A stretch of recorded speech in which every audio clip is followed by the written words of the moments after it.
What's up, guys? Welcome to Podcast 412, Fight for Purity. A bold way of looking at challenges that young people are facing. We'll talk about the naked truth of life and how to handle the problems you're thinking but not talking about. So strap in, get ready for another great podcast.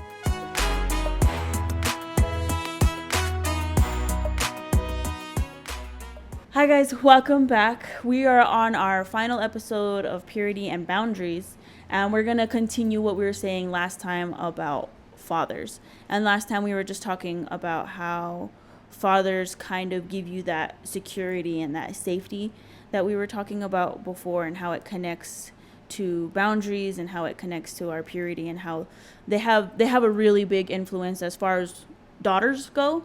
How you feel about yourself, because both me and Alisa were talking about how our dad telling us that we were beautiful and giving us hugs and giving us that affection really helped us growing up and being secure in ourselves, or even just kind of letting out those emotions.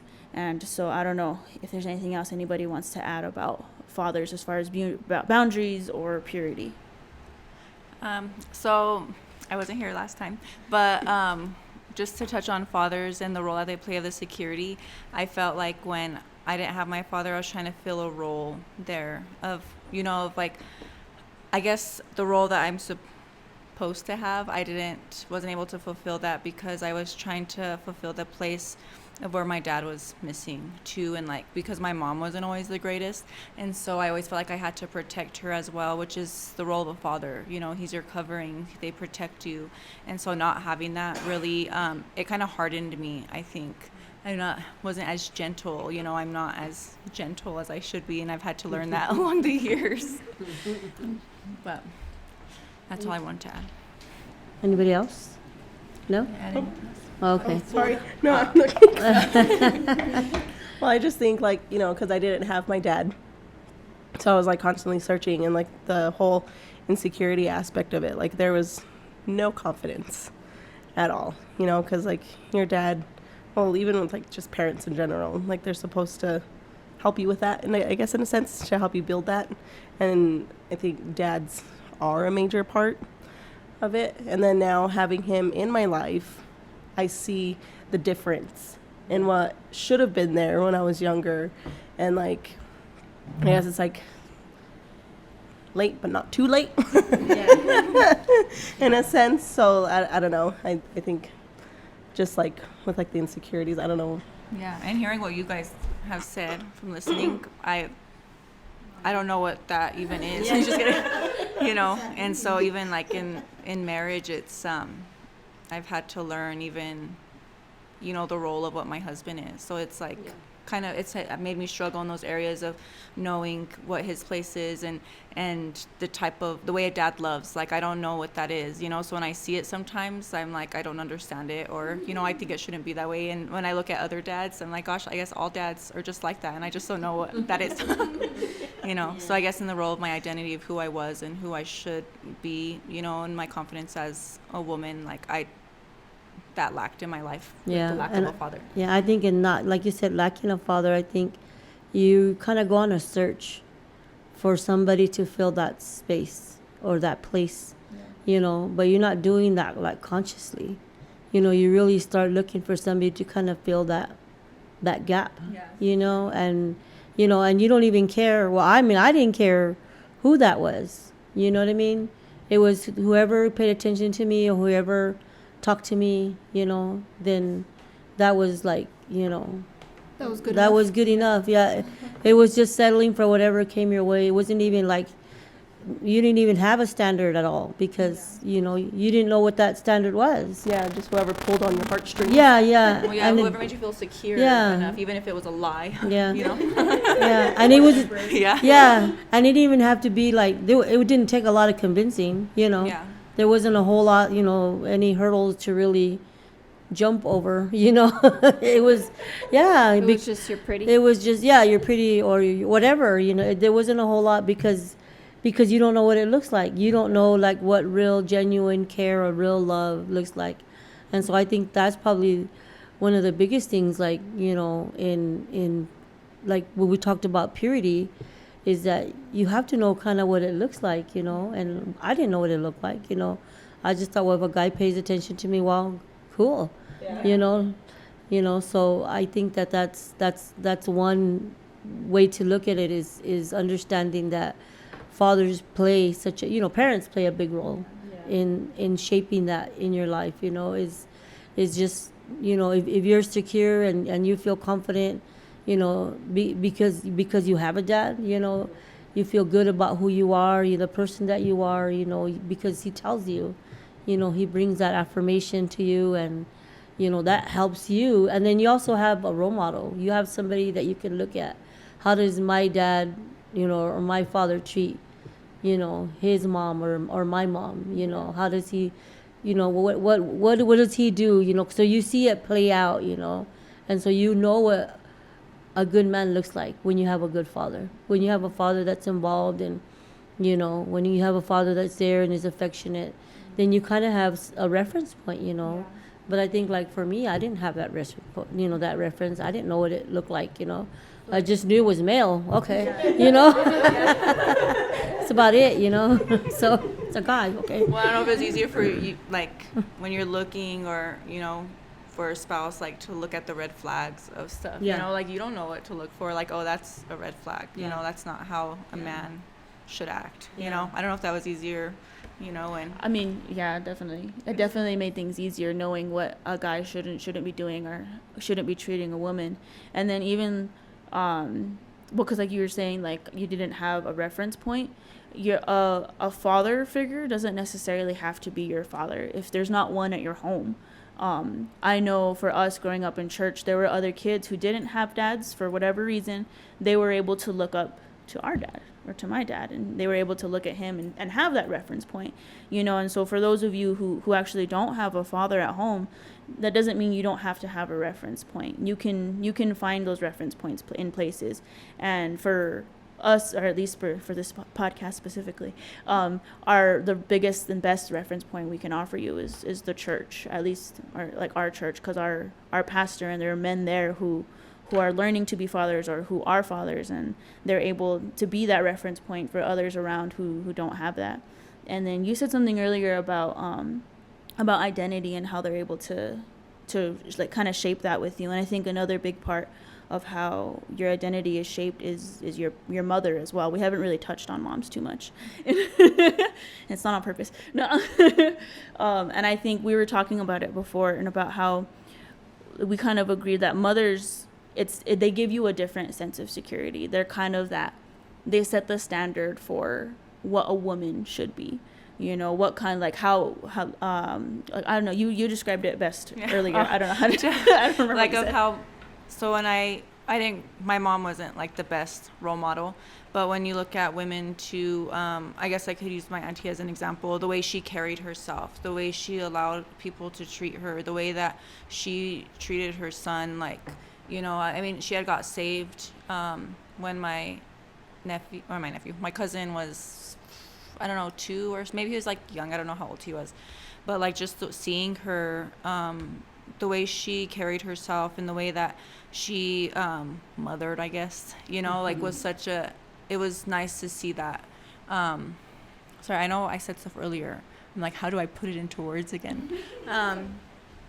But I guess it just shapes the way that you see yourself as a woman, or how you want to carry yourself or don't want to carry yourself. If you see your mom, I know like a lot of stuff for girls, like I noticed like, well, when you're young, you know, your mom will help you get dressed and pick out your clothes and stuff. And some moms, like I noticed, well, even my daughter, the way I dress affects the way that she dresses. The way that I respect myself depends on how she respects herself, you know. And I think as mothers, we kind of set the standard of what a woman should look like, or even for sons, you know, like what kind of a woman that they want to marry, you know, and what kind of, just the respect that we have for ourselves. I've had to learn even how to carry myself better, and how, as a mother now and serving God, I have to look at like what kind of woman do I want my daughter to be, and I have to be that exampleship. So as a mother, you're an example to your daughters and to your sons of what a woman should be, if that makes sense.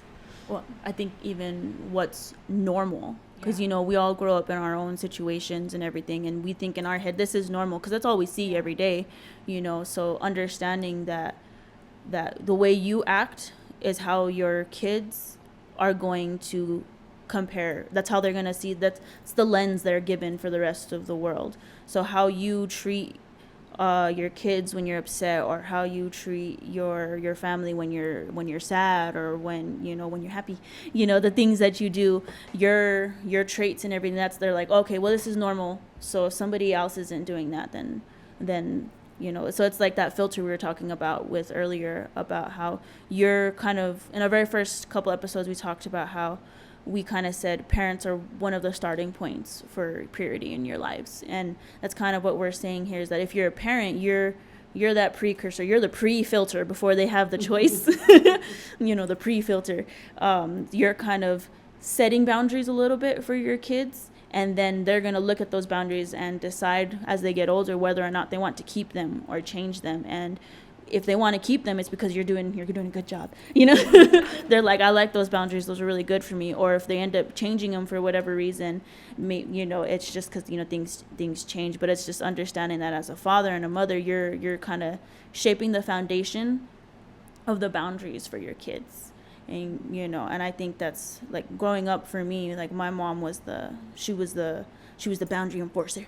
She was the one who set the standard, but not like in a bad way, not in a like, I expect you to be here kind of way. It was this is the standard because I know you can do this, and I'm not gonna accept laziness on your part, because I know you can do this. And it was a standard that I was like, man, it's like, I want to reach that because she believes in me.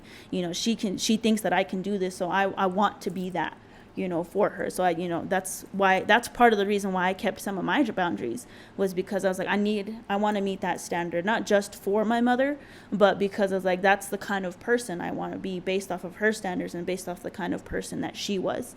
I wanted to meet those standards and be that. And I think that's important as far as purity goes, is that those boundaries, she set the boundaries for me, and it was my choice to maintain them based off of what I saw and how she interacted and how my father interacted with me.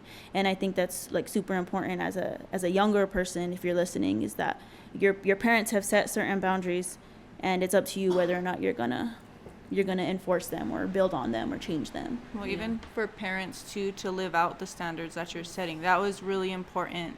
Well, now that I see my daughter too, I know if I expect her to meet it, I better meet it.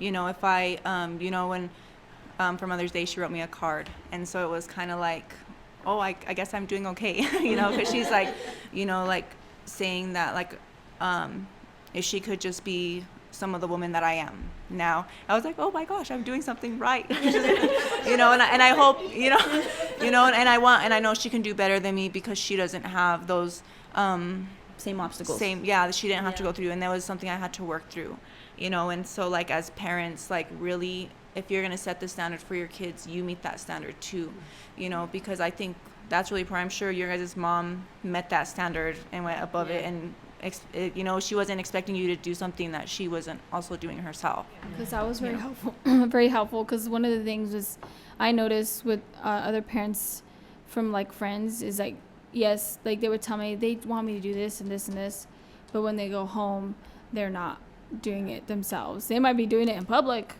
but, like, when it's behind closed doors, they're not practicing out. And that was the one thing that was very helpful with both of my parents, is that if they set a standard for us or a boundary for us, it's because they had it for themselves as well. Yeah. And so that was helpful in knowing. And because you do blow off your parents anyways, like, whatever. But it's helpful to see that they're not hypocrites, because we're very quick. Well, I don't know about we, but me, I'm very quick to like, kind of throw it back in your face, to be like, well, what like, what about you? Or, like, yeah, but I couldn't, because they held it up for themselves and stuff. So if you're trying to set a standard for your kids, make sure you're living it out for yourself, because otherwise they're going to throw it in your face, and they're going to be like, well, you don't do that. So why should I? Well, it's You like the know? parent that's smoking and then telling you don't smoke because it's bad for you. Then why do you do it? Like, Yeah. you're stupid. Like, you know, like, you are. You just, that's just the mentality that you have on any adult that talks to you. And I think just going back, like, to the whole reason that we're talking about this is that, you know, setting boundaries, you know, kind of like you said, you know, where your daughter's recognizing, she's recognizing something about who you are, you know, not just what you do, but who you've become, you know. And I think that's the important thing is we're trying to get you guys to see that you're shaping, or you're allowing others to shape you, or you're allowing other, you know, that's what boundaries is all about, is, you know, what are you going to allow? Who are you going to allow?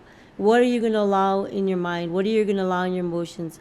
How are you going to deal, like, with issues in your life, with problems, you know, with insecurities, you know, because even if you do have boundaries, you know, it doesn't mean that you're not going to have insecurities or that you're not going to struggle, you know, but the whole purity thing is about, you know, you learning to have boundaries in your life, because it's shaping who you're becoming, who you're going to be, you know. And we said, you know, lack of it, you know, or you choosing not to, means it's still, you're still shaping, you know, you're still, there's something that is identifying you, you know. And if you can, like, kind of just, like, grasp that, you know, that it matters, that it really does make a difference, because you are on that road, you know, to become somebody, you know. And either that person's going to be, like I've said before, you're going to be that wise, smart person that's really going to consider things that people say. You're not just going to consume whatever somebody tells you and say, oh, that sounds great, you know, but you're really going to take to heart, or you're going to really think about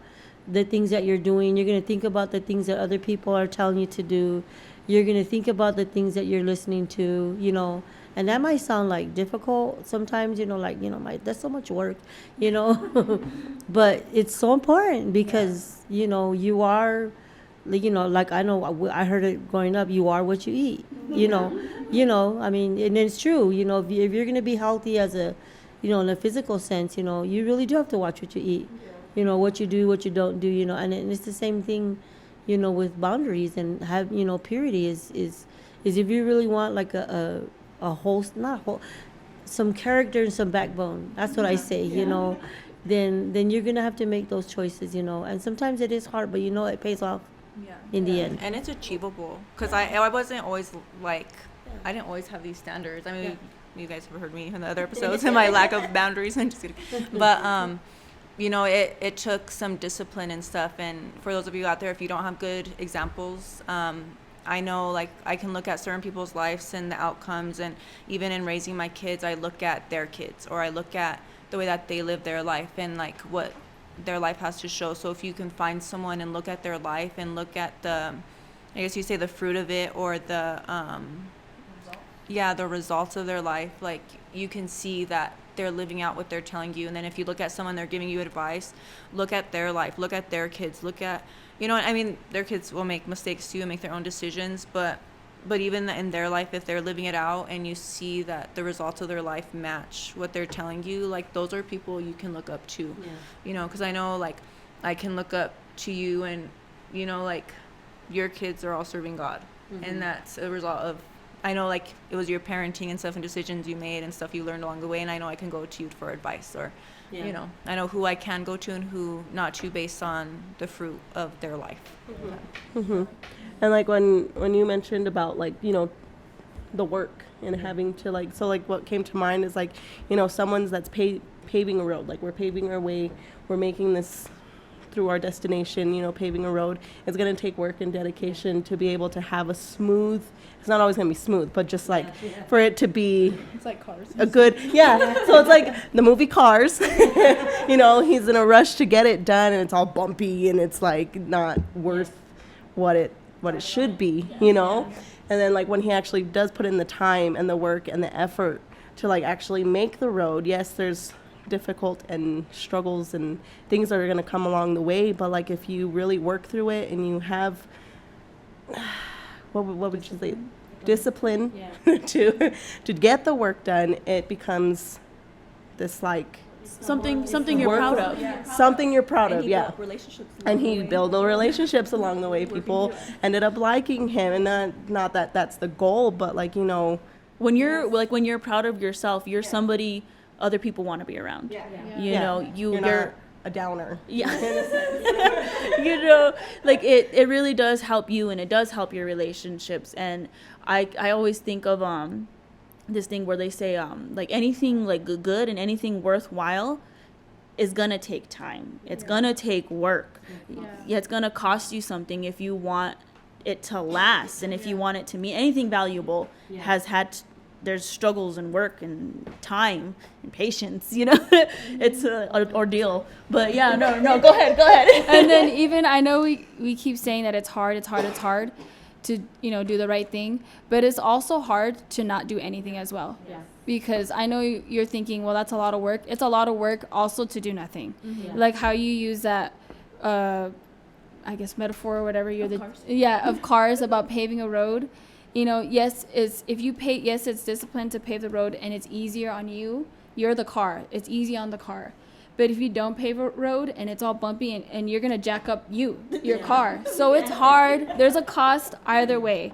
There's a cost either way, and it's up to you whether it's the cost of, you know, maybe sacrifice of time or like, you know, your opinion or, you know, whatever, your feelings or whatever. But at the end of the day, it makes it easier on you as you're the car versus if I don't care, I'm going to do whatever I want.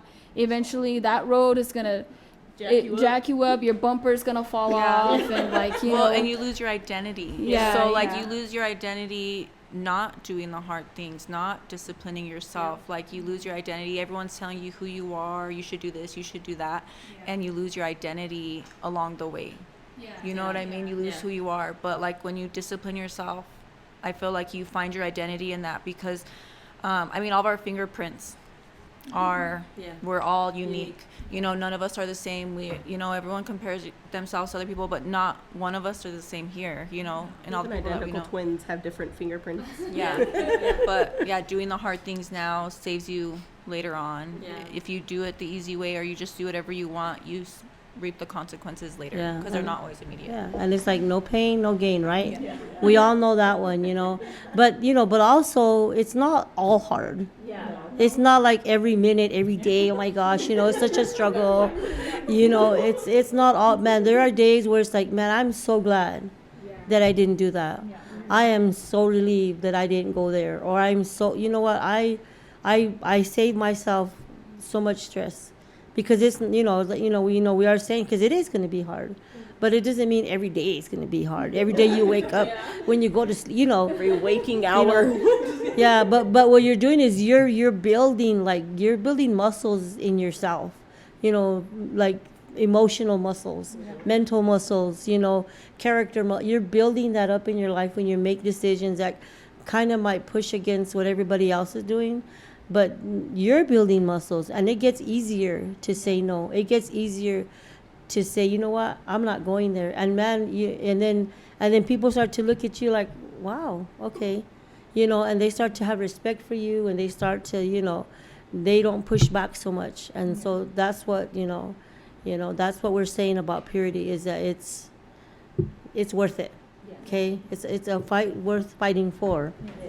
And so we thank you for joining us, and we're just beginning, you guys. So that was our first, so when we come back, we'll be coming on a new topic, but that's kind of it for purity and boundaries. And our next, well, probably not with boundaries, but with boundaries and purity. Boundaries and purity. Exactly. Yes. So next time you see us, we'll be talking about something new, something fresh. Yes. All right. Well, thank you for joining us. Join us. Yeah. Thank you. Bye. Thanks for listening. Join us for our next podcast. You can contact us through Instagram at podcast412 or email us at 412fight@gmail.com. See you next time.